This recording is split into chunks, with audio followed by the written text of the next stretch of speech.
Olá, eu sou Hulk Janelli, professor universitário, design de produtos, sócio criativo da Atom Studios, youtuber e podcaster. Você já ouviu falar no desafio Braskem de Design?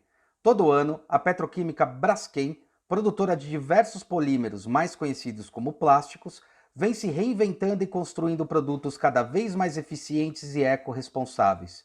O desafio Braskem de Design é uma de suas ações responsáveis que propõe a estudantes de design de todo o Brasil a possibilidade de criar, inventar e vivenciar a construção de projetos inovadores. Este ano é a vez de vocês, jovens designers, com no máximo 5 anos de formação, a proporem novos projetos para este mercado emergente. Se inscrevam em www.braskem.com.br/desafio design e mostrem o que os jovens designers podem fazer para trazer inovação e insights para o mundo contemporâneo mais responsável. Maná, maná. Maná, maná. Maná, maná. Olá, meu nome é Hulk Janelli, sou professor universitário, design de produtos, sócio criativo da Atom Studios e bem-vindos a mais um Atomcast. Hoje vai receber uma pessoa bem legal, porque ele está dentro do mercado, trabalhando num setor em que hoje em dia recebe muita crítica, né? O setor dos polímeros, né? E tem uma tecnologia, um desenvolvimento em cima disso para melhoria incrível. Esse cara é o Fábio Santana, ele é especialista em desenvolvimento de mercado de embalagens e bens de consumo. É formado em desenho industrial pela FAAP e pós-graduado em marketing pela FGV. Possui mais de 15 anos de experiência em desenvolvimento de produto. Já foi selecionado para expor no Prêmio Museu da Casa Brasileira e conquistou por 2 vezes o IF Design Award, uma das premiações mais importantes do design mundial. Na Braskem, hoje trabalhando, lidera a plataforma de embalagens e tem como objetivo gerar projetos economicamente viáveis e ambientalmente responsáveis, com foco integral em economia circular. Fabão, Fábio Santana, acertei o nome, né? Pelo menos, né? Vamos ver se você consegue escrever certo, porque todo mundo erra. Eu tenho vários diplomas errados. É foda. O meu nome também erra um N, um L, mas a gente te manda e a gente acerta aqui. Tá tudo certo. Se tiver Para errado, quem também quiser já saber tô como é que é, acostumado. para quem quiser saber como é certo, é S-A-N-T apóstrofe A maiúsculo N-A. Isso, Perfeito? Fábio isso. Santana. Mas às vezes você acha as variações também, tá tudo certo. Vamos ver se ele opera algum milagre, né, cara?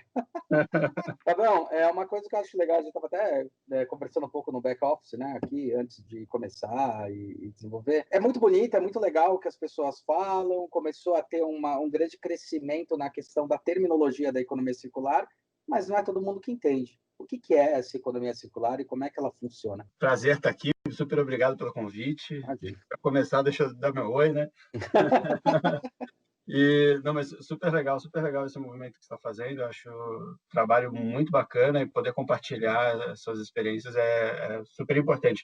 Já ouvi vários dos podcasts que você fez, são muito legais, principalmente porque eu vi que alguns são ex-professores meus, por exemplo, eu acho super legal. Eu não sei se eu sou se eu tenho a resposta pronta, porque economia circular é uma coisa que está todo mundo construindo e está crescendo, mas, vamos dizer, basicamente ele é um novo jeito. E aí, antes, até fazendo uma consideração, é engraçado que a gente está fazendo uma pesquisa na Braskem e existem mais de 160 terminologias, né, formas de descrever economia circular, né? Caramba!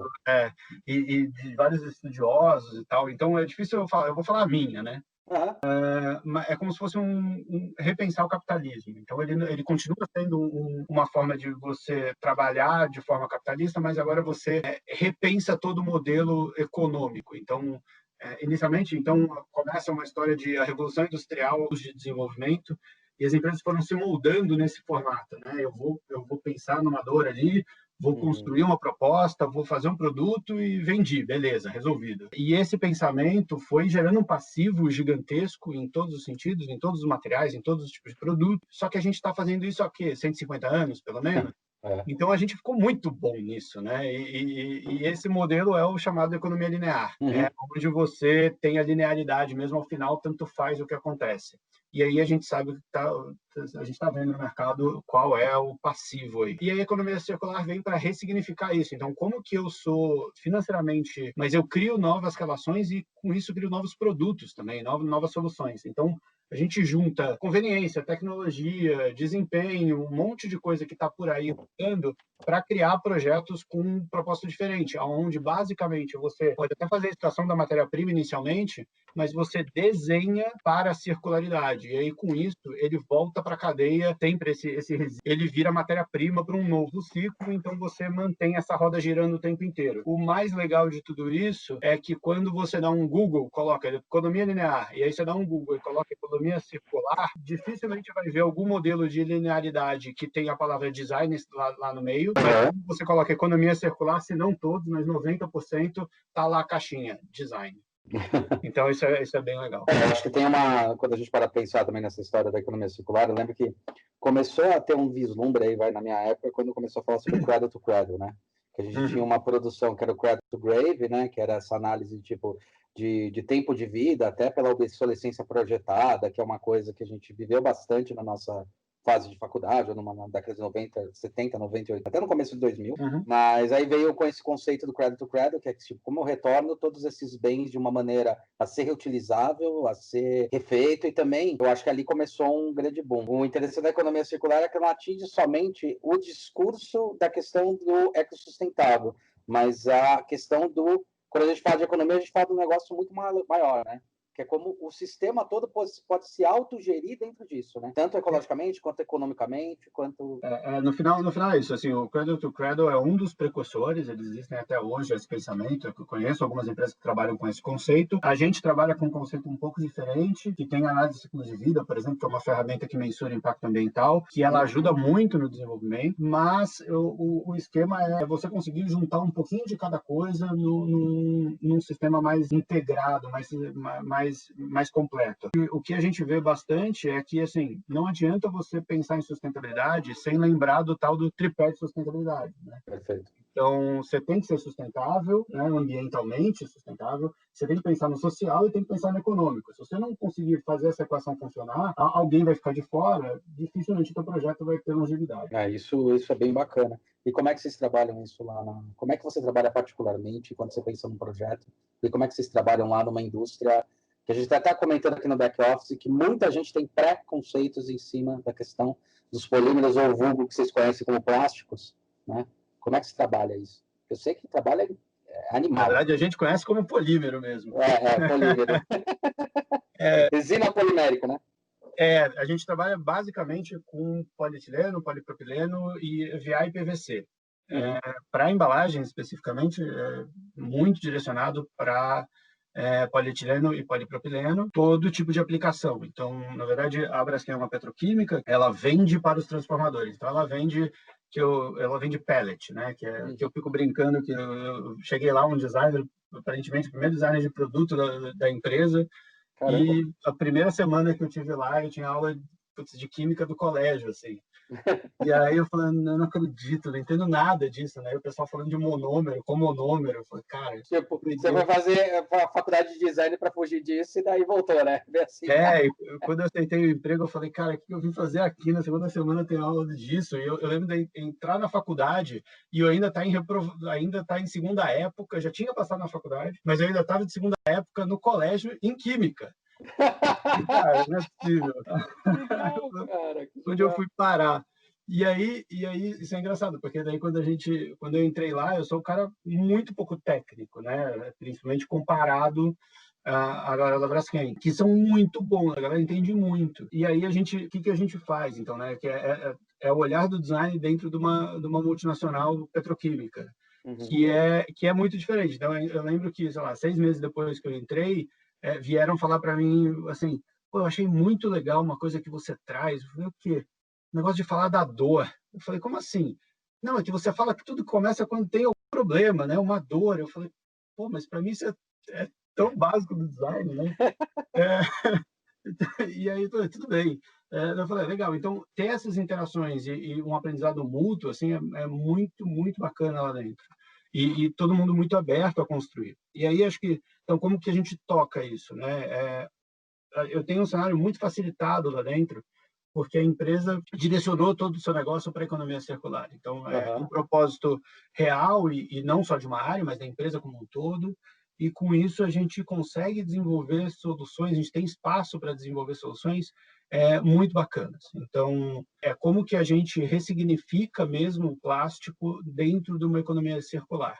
Então, se a gente está pensando que, enquanto a gente está com economia linear, o plástico ele se torna o vilão por N motivos, né, que a gente já começou a falar, e tem essa questão de plástico nos oceanos, você tem descarte incorreto, e não vou nem entrar no mérito de onde está o problema, porque o problema tem vários aspectos, mas é como que eu desenvolvo uma boa parte dos produtos, e aí olhando para a embalagem especificamente, eles são muito bons, mas eles também são muito bons dentro de uma ótica de linearidade. Tá. Então, quando a gente estava olhando para custo, desempenho e o poder da embalagem de se comunicar, e era isso, eles cumprem o seu papel, eles são perfeitos. Quando a gente olha num olhar de circularidade, onde aquele resíduo ele é a matéria-prima, você tem que pensar em logística reversa, tem modelo de negócio envolvido, você tem outros requisitos, as embalagens, talvez, algumas delas não estejam prontas para esse mercado. As E aí, embalagens ou as empresas, sendo honesto? As os embalagens dois, das os empresas. dois, os Né? dois. O ponto é, se você tem uma empresa, mercado que não cria, o mercado vai se modelando naquele, as empresas vão se modelando naquele mercado. Né? Perfeito. E aí você vai entregando o que é necessário. E de repente o mundo tem um shift, assim que todo mundo, obviamente não foi de um dia para o outro, mas o negócio pegou uma proporção gigantesca. Várias empresas colocaram metas de sustentabilidade muito ousadas e que nenhuma em outra empresa e nenhum material consegue entregar essa mudança tão grande. Exato. Ninguém está preparado. Então, como que a gente começa a mudar? E mesmo as empresas, elas não estão exatamente preparadas, elas estão tentando chegar lá. E está todo mundo junto. Então, eu diria, temos muitas oportunidades para os designers agora, porque muita coisa tem que ser revista. Eu acho interessante isso aí que você fala, porque uma questão da... Eu costumo brincar com os alunos, né? Quando a gente dá aula, até para cliente. Cliente sabe um pouquinho mais, mas eu não costumo perguntar para eles o que é biodegradável. Uhum. Né? Eles vão chutando, vão falando, eu falo, cara, tudo é biodegradável. Isso é uma coisa que eu aprendi no colégio. Né? Depende de quanto tempo, né? Depende do tempo. Esse tempo está relacionado ao tempo de vida de um ser humano e ao tempo de vida de uso daquele elemento que você está ofertando, né? Uhum. Então, acho que isso também tem um grande impacto, né? Outras coisas são realmente relevantes, tipo a quanto de entropia, quanto de impacto vai ter o material a partir do momento que você usa ou quanto você vai retirar, né? Isso da natureza e demora para devolver, né? Então, eu sou um cara que eu sou assumido para todo mundo, que eu sou apaixonado por plásticos, né? Eu acho um puta material de tecnologia, substitui muita coisa, substitui alguns metais, alguns elementos com a sua resistência ou flexibilidade. Né? Tô chamando de plástico aqui só para ficar claro, tá? Essas resinas. E super interessante. Mas dentro desse ponto também, que daí o designer ele faz bastante jus e ele entra nesse quesito, quais são os impactos que você percebeu, por exemplo? Você falou que entrou na faculdade, você fez FAAP igual eu, né? Quais os impactos que você percebeu, já que foi logo que você entrou na faculdade, você já estava trabalhando, os impactos que deram na sua cabeça e as grandes transformações que vêm nesses 15 anos aí de sua experiência de mercado? Eu diria que eu já tive, parece que eu tive várias vidas profissionais, assim, é muito louco. E eu não sei nem como ainda eu vim parar onde eu tô, assim, fazendo o que eu tô fazendo. Mas eu diria, eu comecei efetivamente no design, então eu já fazia alguns bicos, algumas coisas que não tinha nada a ver com design na faculdade, mas trabalhando efetivamente, cheguei a fazer um estágio de 6 meses como web designer. Na época a gente fazia homepages. Era com Flash já ou era HTML ainda? Não, eu fazia no bloco de notas, às vezes. Tinha um software que chamava, se não me engano, Hot Dog, que era um super básico também. E aí, putz, o negócio de a gente codava, sei lá o que é isso. Eu escrevia lá uns códigozinhos e entrava nas homepages de outras pessoas, pegava alguma coisa de BBS, enfim, era uma loucura. Mas, enfim, eu trabalhei um pouco nisso, vi que não tinha nada a ver comigo, que design gráfico eu sou sofrível, mas beleza, eu fui muito para produto, acabei entrando no estágio na Itautec, na época se chamava Itautec Filco, que ainda fazia parte da Filco, e aí eu comecei a chegar lá fazendo etiqueta, e cara, era isso, caixa eletrônico tem etiqueta assim, puxa aqui, abra aqui, né? Aquela coisa, eu falei, meu, fiz faculdade para fazer esse tipo de coisa, bizarro, né? E aí, tudo bem. E aí eu fui tentando, o que eu fiz? Eu fui tentando extrair o máximo que dava daquela situação. E aí eu consegui e provocando o meu chefe na época a falar, pô, deixa eu mexer nas etiquetas externas, pelo menos, né? Que aqui, pô, tem mais glamour, assim, que ninguém não sabe nem o que é um caixa eletrônico, nunca ninguém sabe qual é o modelo, e até que tem uma etiqueta avisando, mas eu fazia aquilo. E aí eu comecei a fazer e mudar a identidade visual dentro da minha limitação como designer e ainda estudante, e eu fui criando processinhos e documentos de comunicação visual mais adequadas para a linguagem que tinha na época. E Você isso começou a fazer a interferência entre o ser humano mesmo, essa é interface. que era feito por um cara que não tinha muita habilitação, ele era um cara engenheiro super técnico e que ele sabia falar isso aqui é de policarbonato, essa é de vinil, sabe? Uhum. E eu fui tendo um outro tipo de olhar para as etiquetas e isso começou a valorizar ao ponto de falar, pô, gostamos, isso aqui vai virar nossa referência para ir nas feiras. E feira Que sempre é um produto mais legal, bonitinho, cara. né? Que legal. Eu falei, pô, legal, ganhei um espacinho aqui. Até que Sim. um dia meu chefe me falou assim, pô, tem um painel de um caixa eletrônico e tal, você faz esse painelzinho? Eu falei, porra, lógico, né? Meu primeiro produto. E é um nada dentro de um universo gigantesco. Eu falei, topo, né? E aí eu mostrei que dava para fazer. Ele falou, não, é um produtinho em chapa, né? Eu falei, pô, tá bom, vamos aí. E aí, de repente, 3 meses depois, eu vi que o engenheiro já estava fazendo ele injetado, porque gostaram do resultado. E aí eu falei, pô, ganhei mais um Legal. espacinho aqui. Porra, mudar, Aí, mudar a tecnologia de uma empresa não é fácil não, galera. É foda. e aí é divertido ver esses resultados. É a primeira vez que eu saí da faculdade e via pronto. Eu via pronto no ambiente, né, profissional. Era legal pra caramba. E aí eu fui avançando até que depois da venda da Philco, ficou só Itautec, Uhum. a gente teve uma reformulação gigantesca na empresa. E aí acho que o primeiro aprendizado é descobrir que todas as empresas têm reformulações gigantescas o tempo inteiro. E aí você tem que se adaptando. E em um momento que eu tinha lá, o meu chefe virou e falou assim, faz mais um painelzinho, né? E aí eu fui fazer mais um painelzinho, uma semana depois ele falou, faz mais esse, e quando eu vi eu estava fazendo um caixa eletrônico inteiro. Que legal. E aí eu me dei conta que alguém faz caixa eletrônico na vida, né? Porque eu falei, como designer, nunca imaginei que eu pudesse fazer um caixa eletrônico. E você sabe que na época do Nó, a Questo fazia, né? A gente Ah, sabe é? que a Questo fazia, só que do Bradesco. Que aí podia ser da Procomp, então, que era uma... Isso, era tipo, sei lá, 2000 e pouco, 2005, 2006, eles que Ah, faziam o desenho. que Legal. legal, que legal. Hoje em dia ela faz parte, essa empresa foi comprada pela uma multinacional, né, nessa área. É, Bom, e aí, voltando, quando eu vi, eu estava fazendo o novo modelo de caixa eletrônico da Itautec, e o que principal legal. fornecedor, o principal cliente da Itautec era o Itaú.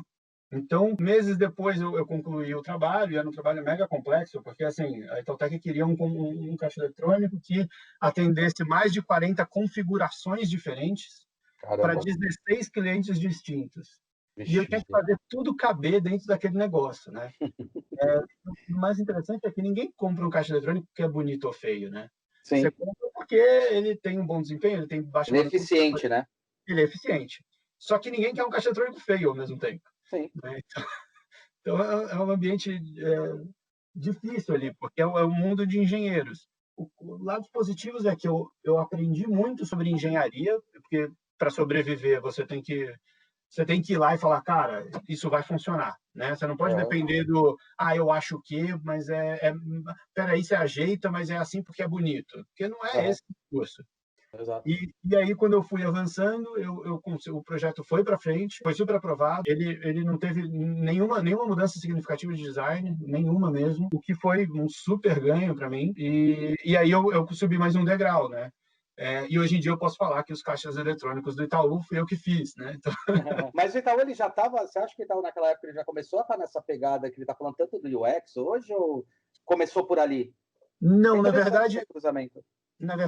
a equipe de designers da Itautec era super pequena e Uhum. variou um pouco conforme os anos, mas a gente era muito de usabilidade de produto. Toda a parte de digital e, na verdade, de usabilidade de interface do que você vê na tela, né, do touch, Uhum. ele é a solução Itaú mesmo, assim. Então, a gente não mexia nisso, o que era ruim, né, porque a gente tinha esse gap de integração. Sim. mas entender toda a complexidade que é. Então, ele tem que atender a norma brasileira de acessibilidade, ele tem que atender a internacional, porque a gente exportava o produto. Então, esse produto também está na Argentina, no México, em Moçambique, em cassino nos Estados Unidos. Então, ele está em vários lugares. Então, ele tem que atender várias normas, além de todos os requisitos, porque quando você tem uma agência, o caixa eletrônico, a manutenção é por trás, né? Que no fundo escondido da agência. Sim. Quando você tem um caixa eletrônico, o mesmo caixa eletrônico, mas que ele está no shopping, a manutenção é pela frente, porque atrás tem a parede do shopping, então você tem que abrir ele pela frente. Enfim, então como que você faz essa uma coxa de retalhos, mas que eu me divertia muito, porque depois que você falar, eu consegui juntar todas as peças, aí funciona e ainda é bacana, né? E ele ainda foi para o Museu da Casa Brasileira, pô, eu falei, legal, legal. Irado, bicho, irado. E esse passo para Braskem? Bom, foi longo, na verdade, e foi sem querer. Chegou um momento que eu Essa daí você já tá o quê? Na quarta vida aí?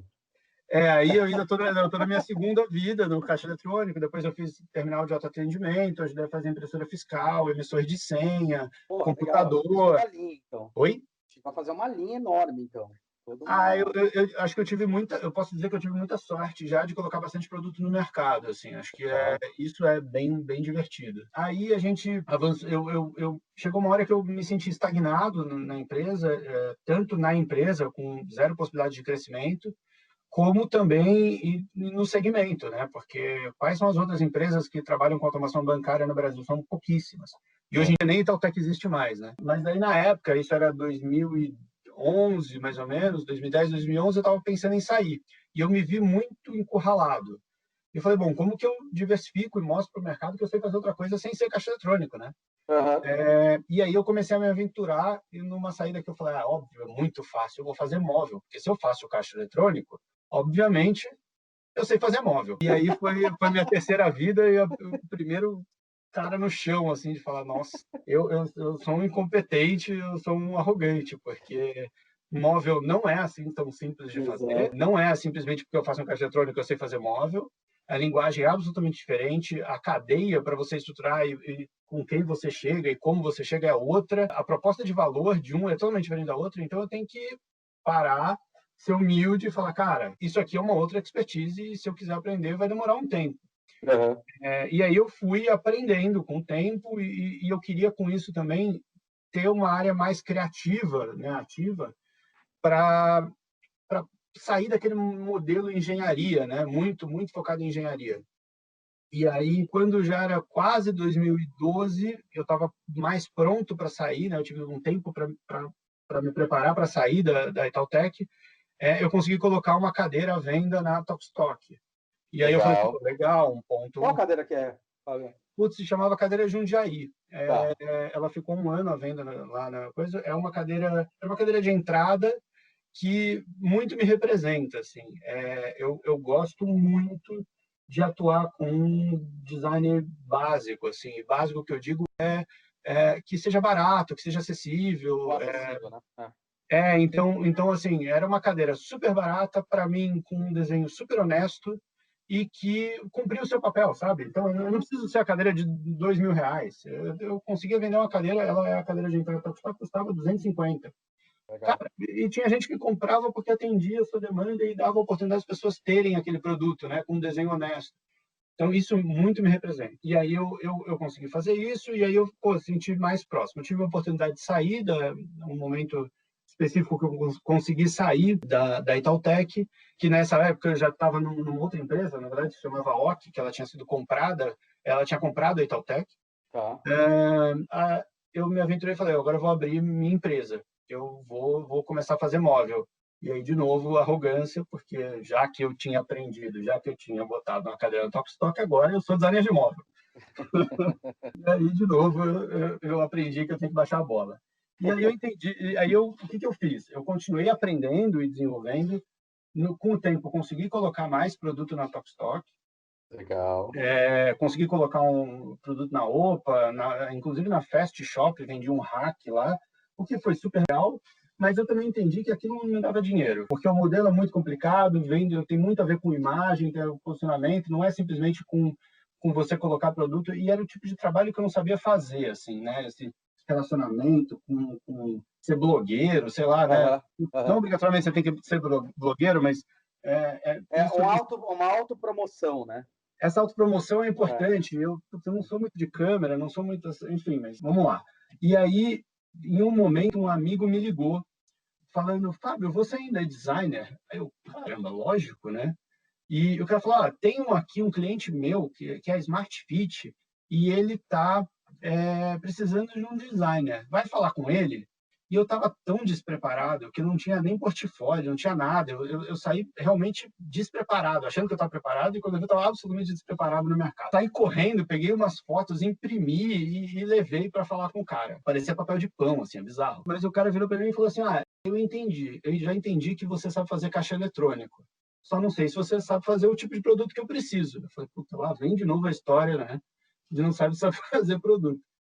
E aí eu falei, bom, o que você precisa? E ele tinha um bar na Smart Fit, que era chamado Smart Fit Bar, que vende isotônico lá dentro. E ele tinha um que parecia uma chopeira. E ele falou, só que eu vendo isotônico numa chopeira, então não faz sentido.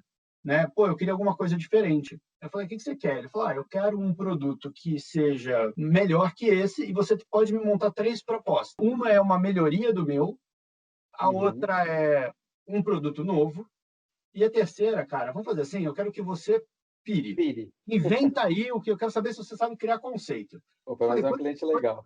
pô, você vai me pagar por isso? Ele, não vou te pagar por isso. Eu falei, Ixi, é. aí eu falei, ele falou, cara, eu não sei se você sabe fazer o que eu estou propondo, Que filho da puta. e cara, eu não tenho grana, né? Assim, mas se você me trouxer alguma coisa, eu topo, né? A gente negocia. Aí eu Hum, pensei, eu falei, cara, isso é um absurdo fazer isso. Eu sei que ninguém acha justo, nenhum designer acha justo, só que assim, eu estou há 4 meses sem nada, sim, sem contato, eu preciso começar de algum lugar. Né? sim. Então eu vou aceitar essa, que acho que vai ser no final das contas um desafio pessoal. E de qualquer forma eu não vou dar nada para ele, né? Se ele não gostar, eu levo para casa, ele também não tem nada. Exato. E aí ele falou, quanto tempo você me dá para fazer? Ele, eu te dou 1 semana e meia. Eu falei, tá de Vixe. brincadeira.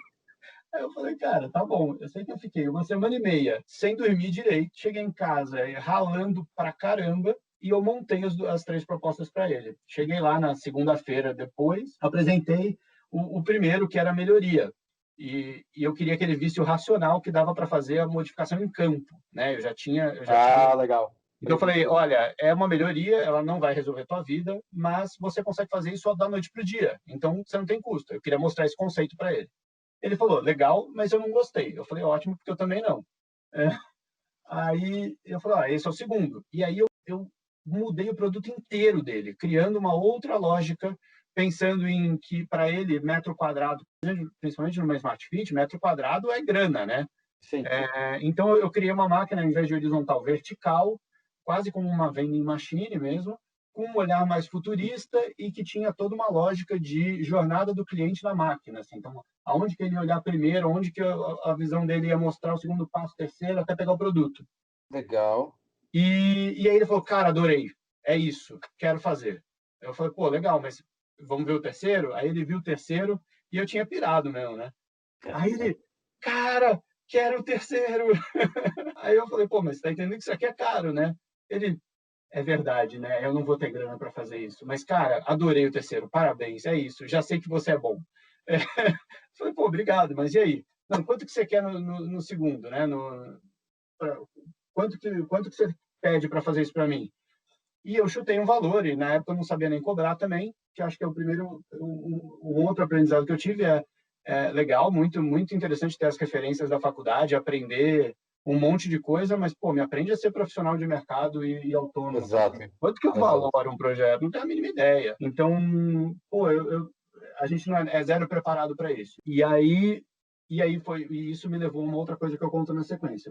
E aí eu vendi para ele esse primeiro projeto, e o projeto foi prototipado. Na hora que estava indo para campo, ele me liga e fala, então, vamos desativar o projeto, mas eu tenho uma notícia ruim e a boa, né? A ruim é que a gente vai desativar esse modelo que você fez.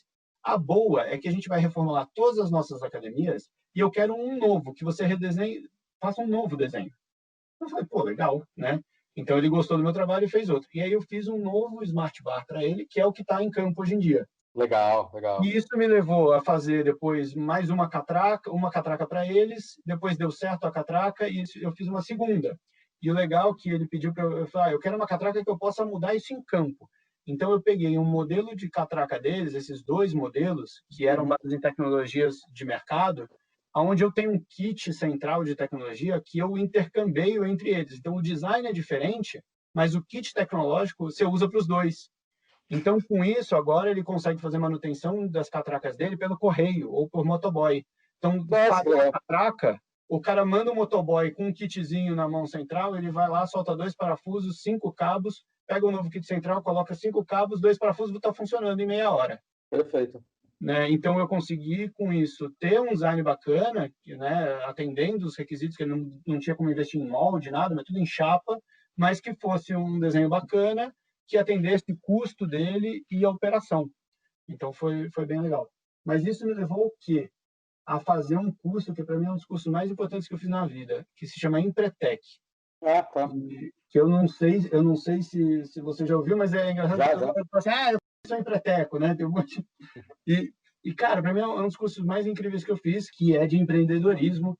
Que é uma semana, uma imersão ferrada, mas você aprende muito de postura, de como fazer, de como cobrar e como você tem como empreendedor. Me abriu muito a cabeça e me deixou muito mais maduro para atuar profissionalmente. Bom, e aí seguindo, então eu consegui abrir esse caminho com a Smart Fit, abrir com outros canais, então abri outros clientes, comecei a atender uma multinacional japonesa, outras empresas de tecnologia brasileiras, até que e continuei fazendo móveis, e que era o que me dava dinheiro era tecnologia, né? Produtos de tecnologia. O que me dava visibilidade era móvel. Então, eu postava um produto de tecnologia, todo mundo, que interessante. E aí eu postava uma cadeira na Tokstok que podia estar quebrada, todo mundo, nossa, que incrível. Né? É isso aí mesmo. É isso que serve o concurso, basicamente. É isso. Então, eu precisava dos dois lados, era sempre importante. Até que um dia, meu telefone... Eu comecei a escrever um blog sobre o que eu acreditava sobre design e que eu achava que esse olhar sistêmico... Legal. Sobre o olhar sistêmico do design. Então, assim, o que para mim é um produto de sucesso, né? Que era o tema principal. E, para mim, produto de sucesso é aquele que você entende que a cadeia, você constrói uma proposta de valor que a cadeia toda é atendida. Né? Onde não adianta você esfolar o fornecedor, que até pode passar aquele projeto, mas será que você vai ter esse cara no futuro? Exato. Né? Porque se você não tiver essa tua cadeia bem estabelecida, você não tem parceria. E sem essas parcerias de longo prazo, será que realmente você tem sucesso? E será que você se sobrepor em cima de outras pessoas, isso é sucesso? Então, eu comecei a questionar muito isso, mas eu falava, o designer tem um papel integrador muito importante. Então, será que eu não posso reverberar isso e contar isso para as pessoas? Falar, eu penso assim, porque isso é importante. E aí, nesse momento, quando eu estava fazendo esse tipo de coisa e continuando trabalhando na minha empresa, me toca o telefone falando, aqui é da Braskem, eu queria conversar com vocês. Eu falei, tudo bem, mas você tem certeza que é comigo, né? Uma petroquímica, não tem nada a ver comigo. Não é um designer, não é você, Fábio, designer? Eu falei, Então, a gente teve acesso ao teu currículo, vem aqui conversar. Eu falei, não. Aí eu falei, não quero, né? Ela falou assim, não, vem aqui, é isso. Eu falei, tá bom, vou aí de curioso. E fui de curioso. E aí eu tive um contato. Primeiro, achei que é o meu chefe atual até, um papo muito legal, pessoal muito bacana. Eu falei, quero ouvir mais. Mas beleza. Legal. E o processo seletivo ficou parado, eu continuei trabalhando, tocando meu barco, e de repente toco meu telefone de novo, já era uma outra etapa, não sei o quê, ao final teve até uma hora que eu achei engraçado, numa das entrevistas, viraram para mim e disseram, você gostaria de tirar nota fiscal, por exemplo? Eu falei, não.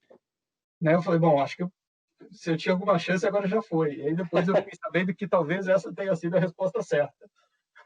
E aí, enfim, brincadeiras à parte, estava lá seguindo o processo e depois me veio uma proposta que era, cara, tudo que você está falando aqui de sinergia, de construção e etc., a gente tem a oportunidade de fazer isso aqui dentro. E aí eu falei, empresa bacana, com propósito bacana, e que tem uma oportunidade de fazer o que eu estou falando no meu blog, de certa forma, e trabalhando e cada vez mais implementando no meu trabalho, fazer isso não no Fábio, né? No Fábio Santana S.A., vamos dizer assim, CNPJ. Mas eu posso fazer isso numa empresa e ter um grande impacto. Posso levar essa mensagem mais para frente. Legal. E aí eu decidi desligar a minha empresa, de certa forma, e, pô, vamos nessa. E tô me divertindo, né? Qual que era o nome do blog, cara? Era dentro do site, era dentro do próprio site, né? www.fasantana.com.br. Aí lá tem, enfim, as informações e tem um blogzinho lá com os posts sobre o assunto. É que não é estranho, pela época que você está falando aí, 2013, 2014, por aí? Isso não, o blog já era mais tarde, eu fiz em 2017. Tá, então é bem capaz de eu ter entrado em contato de alguma forma, cara. Eu sou um cara que Legal. charfudando bastante coisa. Eu não sabia. Legal, cara. Bem legal. Isso é uma coisa que eu acho legal você colocar, porque no Brasil existe muito uma cultural que é as empresas grandes são as grandes assassinas, as empresas pequenas, você que é pequeno, que é mais importante. Tem toda uma construção dessa, questão de deixar as empresas grandes como grande vilão. E eu acho isso super problemático, porque são essas empresas, como você mesmo teve a visão, são essas empresas que podem trazer realmente um grande impacto na cadeia de uma forma muito mais volumétrica e significativa, certo? Sim, Qual é a abertura que a empresa tem? Então, se a gente fosse falar desse quesito. Tá, então deixa eu só responder uma coisa que eu complementar uma coisa de antes que você acho bastante importante. Em um certo momento na minha empresa, eu me vi montando uns PPTs de apresentação mega chatos, mas que eram super importantes, fazendo umas investigações de mercado que não era nada do métier, eu queria desenhar, queria criar produto. E aí eu fiquei me questionando, pô, mas será que ter uma empresa é assim, né? Será que é chato assim, de certa forma? E aí, com o tempo, eu fui amadurecendo a visão e falando, pô, designer não é só o cara que põe o lápis no papel, né? Ou vai no 3D mas é o cara que consegue articular as coisas e todo o trabalho tem os lados mais burocráticos, menos, mas que usar a visão do design para fazer essas construções é muito importante também, muito legal. E aí foi quando eu até topei a proposta da Braskem, tinha a ver com isso, porque eu falei, eu não preciso colocar a mão no lápis para ser designer. E aí eu falei, eu já não estou fazendo isso na minha empresa, então, cara, tem uma oportunidade legal aí. Acho que essa mudança de mindset foi super importante para eu topar esses novos desafios. Mas, então, sobre a empresa... o que você consegue fazer como design dentro da empresa, entendeu? E o impacto que a empresa percebe isso. E quanto ela está impactando hoje no negócio? Eu diria, a empresa tem que ter essa abertura, eu diria, há um momento histórico agora que eu sei que a Braskem está preparada. Antes eu não posso dizer, não tava na Braskem, mas o que eu posso falar agora, a empresa tem esse espaço. E isso é muito importante, é fundamental, porque não adianta você chegar lá com ideia nova com quem não quer ouvir, né? Exato. E ao mesmo tempo você tem que ter o cuidado de entender que você é um cara novo, num ambiente diferente do que você está acostumado e como é que você consegue ir cavando o seu espaço ali para dividir um pouco, né? Para acrescentar dentro de uma discussão que já está rolando. Não adianta você chegar de novo, e aí eu acho que é um aprendizado dessa de eu fui muito arrogante antes, então, cara, como que eu consigo agora vir com a minha experiência e contribuir? Não só falar que eu sou o dono da verdade, mas o ponto para mim é as empresas que às vezes são as mais que as pessoas falam, nossa, é uma empresa do plástico. Às vezes você fazer isso, você está dentro dela, te dá um poder de mudança muito maior. Não adianta você reclamar de fora, né? Exato, exato.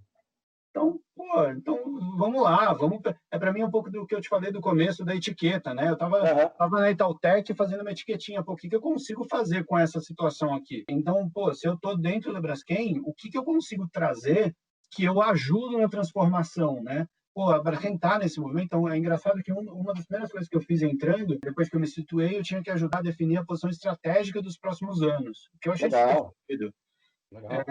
Foi super importante. Eu falei, um designer ajudando na estratégia, né? Super legal. E aí, quando você vai construindo isso, não adianta eu falar assim, eu quero ser economia circular porque eu quero. Eu vi que o ambiente era propício para isso também. Então, você vai amarrando. E daí, de novo, olhar sistêmico para você ver onde que tem as oportunidades para você ir costurando. Porque, afinal, assim, é legal você falar sobre o sistêmico e tal, porque, afinal, design, de fato, é projeto. Então, o ato de você projetar e pensar o que esse projeto vai levar e para onde ele vai levar. Então, você saber onde você pode mexer para ir poucos, né? Você nunca faz uma mudança radical. Nunca ela é assim. Ela é sempre aos poucos, né? Eu gosto de dar esse exemplo que a gente está sofrendo um momento de inovação profunda, que é a pandemia, onde eu dou sempre esse exemplo nesse momento que as pessoas estão sofrendo de inovação o tempo todo, porque inovar incomoda, inovar faz você ter que pensar de uma nova maneira, de praticar novos hábitos. E, por incrível que pareça, eu vi outro dia uma pessoa falando que é engraçado que o jogo, né, da pandemia só mudou uma regra muito simples. Você tem que ficar em casa. O resto você pode fazer tudo. E mesmo assim está sendo uma pandemia. Imagina você fazer uma grande mudança para uma grande empresa. Então, são essas pequenas ações que, no momento de escala e no momento também dos impactos, é que vai gerar essa visão. E o design tem essa visão. Né? A nossa visão é essa. E eu acho que, assim, todo mundo comete erro e todo mundo vai continuar cometendo. E você vai, no final das contas, aprendendo. Então, tem coisas que eu aprendi na minha vida profissional de histórias minhas e histórias dos outros, assim, e que eu levo muito, para mim, acho que são muito importantes. Então, eu lembro um case na Itautec, o pessoal da Philco vinha, né, quando juntou, o pessoal da Philco estava lá contando um case do DVD player, que eu achei muito legal.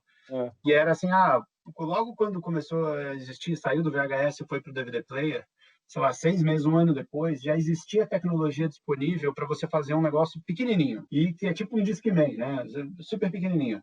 E eles falaram, pô, vamos inovar, né? Vamos chegar lá e lançaram no mercado um DVD player pequenininho, super compacto. Falou que foi um fiasco, não vendeu quase nada. E aí eles foram depois entender o porquê.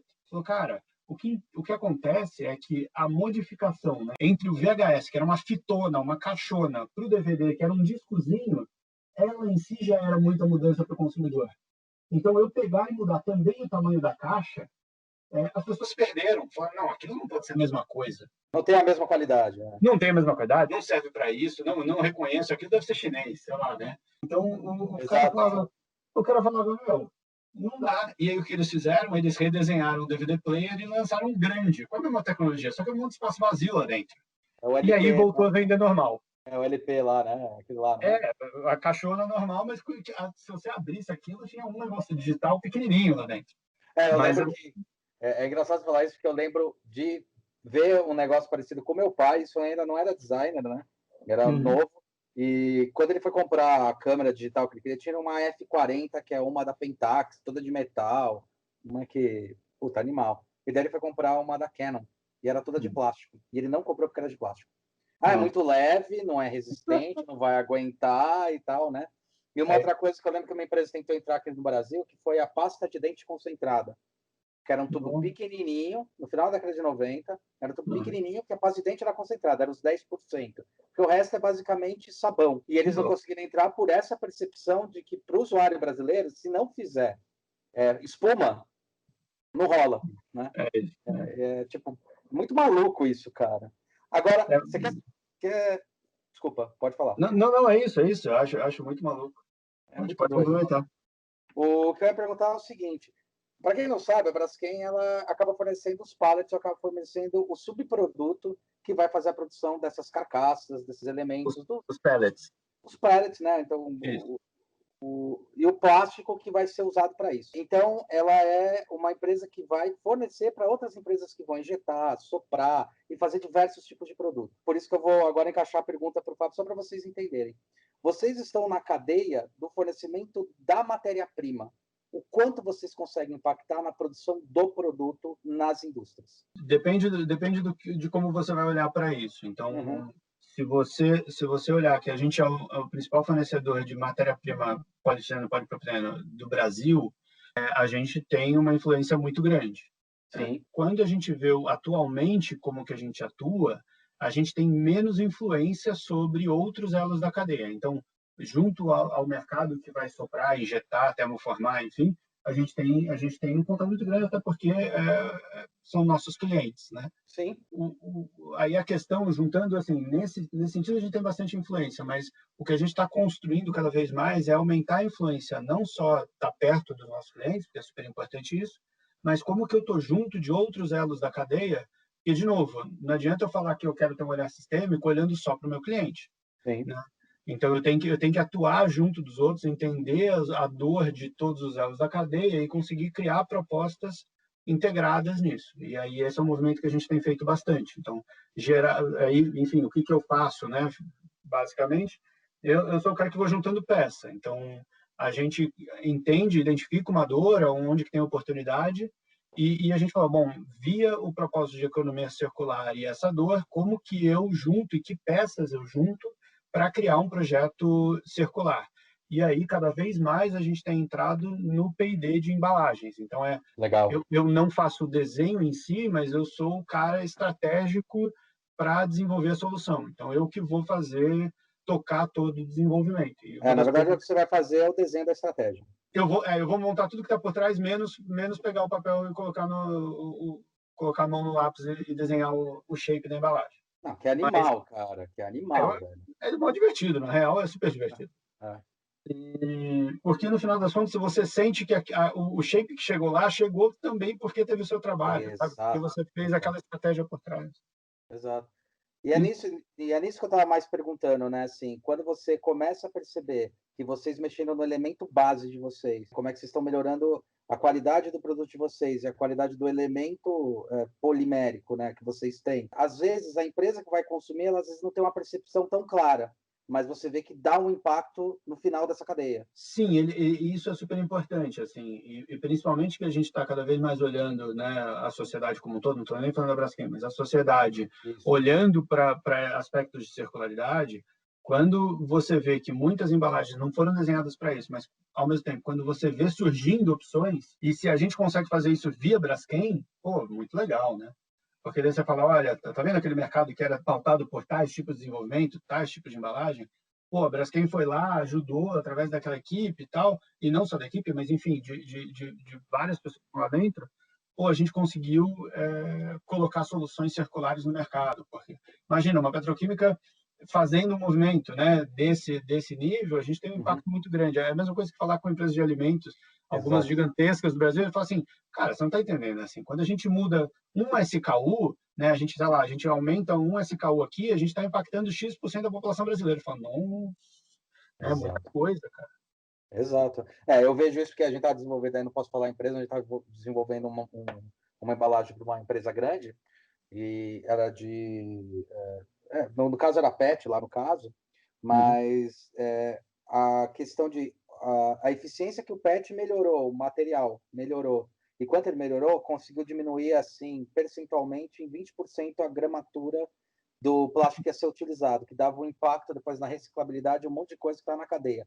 A empresa em si, a única coisa que ela verificou foi, por causa dessa tecnologia que uma empresa semelhante a de vocês, que desenvolve a matéria-prima, conseguiu desenvolver e fazer melhoria no processo, fez com que eles pudessem usar menos material. Então, às vezes não é percebido, mas você ajuda a dar um puto impacto.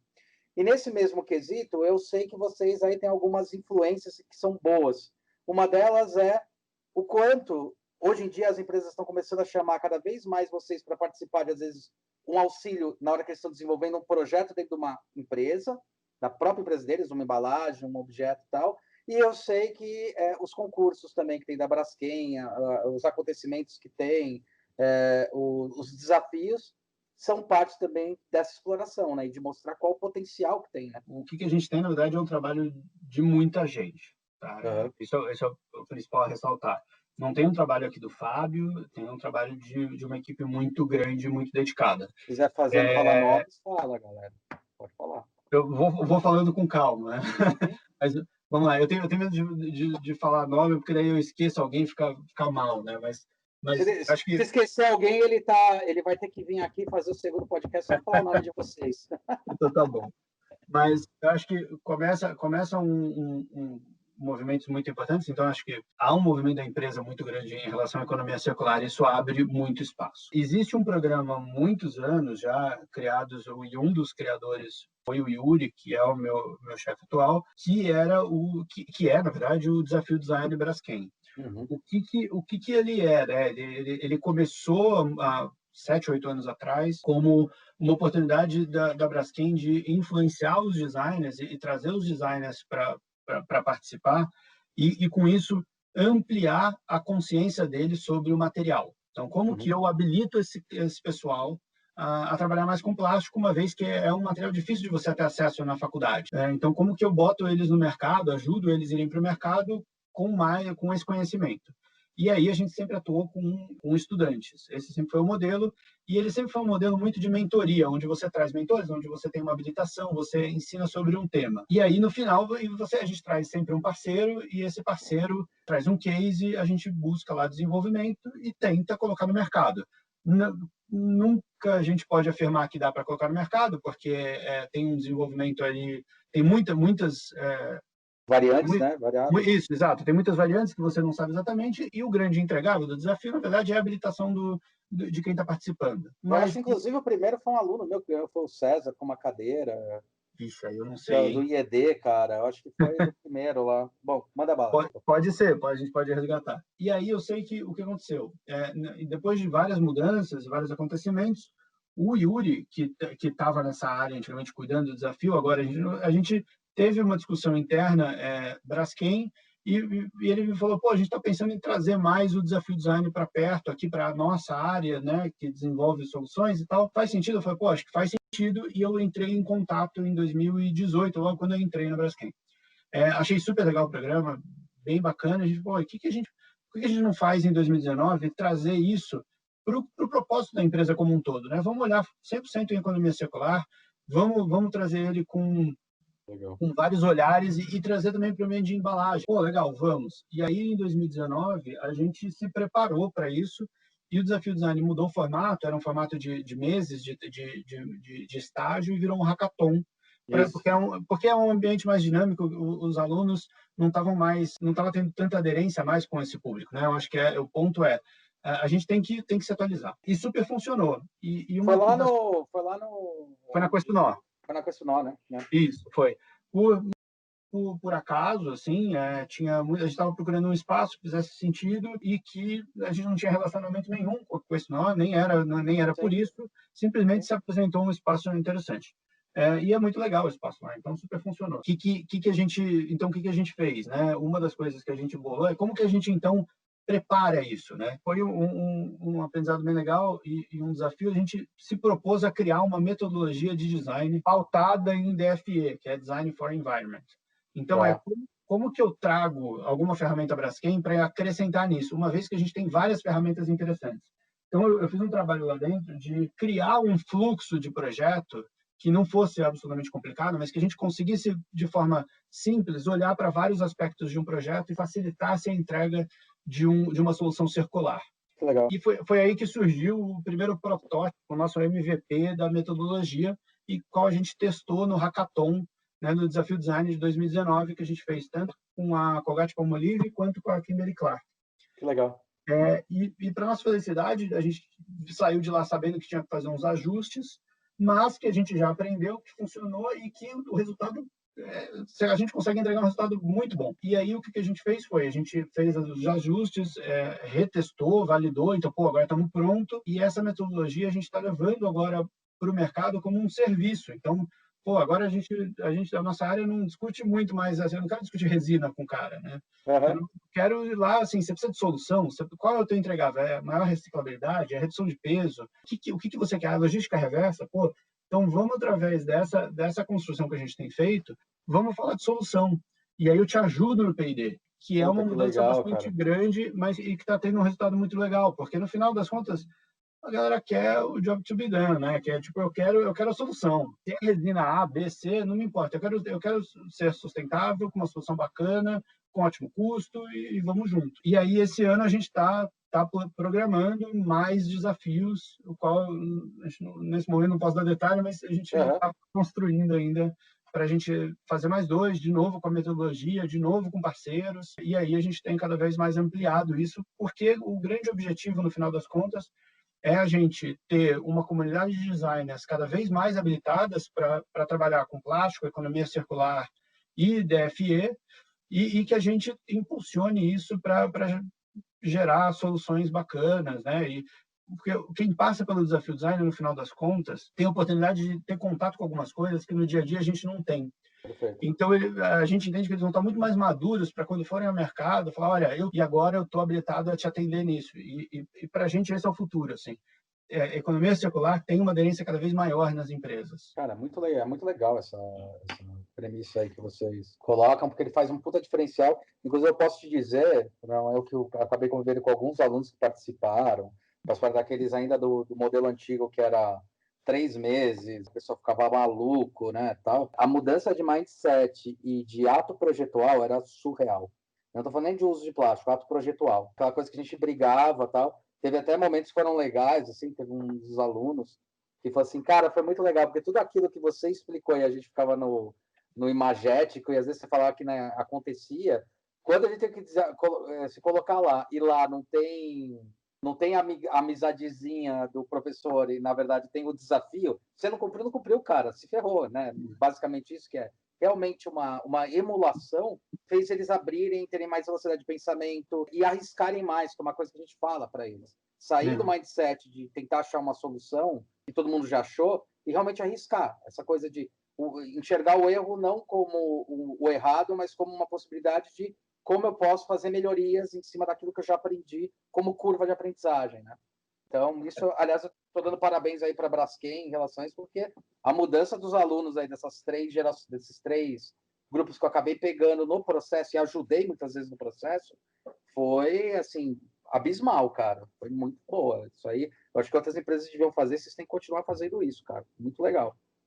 Independente de que caminho a gente for, o propósito do desafio sempre será esse. Eu não vejo diferente, assim, não tem perspectiva nenhuma de ser diferente independente de quem vier participar, é habilitar para a gente ter um mercado cada vez mais consciente e preparado para isso. Então, é bem legal e é muito divertido você ver o processo, né? Então, tem uma coisa besta que a gente tem, uma das coisas que eles passam, todos os participantes passam, é aula de pitch, né? É simples, mas simples nada, você treme na base na hora que você tem que fazer uma apresentação importante. Então, uma das coisas que a gente faz é como que é, qual é a sequência, como respira, calma, né? Vamos lá e vamos fazendo. E aí a gente faz um pré-pitch, onde a gente faz entre a gente, né? Fala, pô, faz aí para mim, né? E aí os mentores e o pessoal de apoio vai lá, ouve, aí ajusta, fala calma aqui, ajusta, para daí ele ir lá na banca, ele tá, muito mais preparado. Então a gente vai e você vê o crescimento deles na jornada, né? Então é muito legal. O ano passado teve uma turma que teve um grupo específico que chegou lá pronto. Ele já tinha visto qual era o case e ele chegou com a ideia pronta. A gente falou, não, os caras já chegaram com a ideia pronta, né? Estavam super avançados, que isso, será que é verdade? Aí no segundo dia, a casa caiu para eles, porque eles tinham vindo pronto, sem ouvir toda a parte de mentoria, trabalho que a gente tinha trazido, análise de ciclo de vida, persona, eles não tinham visto nada. Eles falaram, já sei, é um creme dental mais sustentável. Pô, já tem a solução. Aí, quando ele viu a realidade do projeto, eles tiveram que desligar tudo e começar do zero. Só que daí eles já tinham perdido um dia e meio de hackathon. Exato, é muito legal isso. Isso é bom para quebrar as pernas, cara. É muito bom. Muito bom, é muito bom. Puta, nem deu para ir. Foi o final de semana, né, cara? Eu até me programei para ir, que a gente tinha conversado, nem deu para ir, cara. Uma correria aqui no final de semana. Mas, cara, é legal. Vale super a pena. Acho que é um projeto muito do bem e que traz resultados muito bacanas, assim. Puta, e vou te dizer que está trazendo tá aproximando muito aquilo lá, que é uma briga aí que eu tenho, que eu acho que esse tipo de programa aproxima bastante, eu acho que aproxima até mais do que os próprios concursos, acho bem mais, que é aproximar realmente o estudante do mercado real e não ficar falando de só teoria dentro da faculdade e depois ele vai ver na prática outra coisa, você acaba cruzando as duas coisas, que é o ideal, para entender como ele pratica e quais são as argumentações e embasamentos que ele tem que ter, que o estudo vai ajudar a isso. Muito legal, Fabião, a gente está dando aí 1 horinha, cara. Nossa, queria agradecer pra caramba. Se quiser deixar algum recado no final, alguma coisa, que fique à vontade, irmão.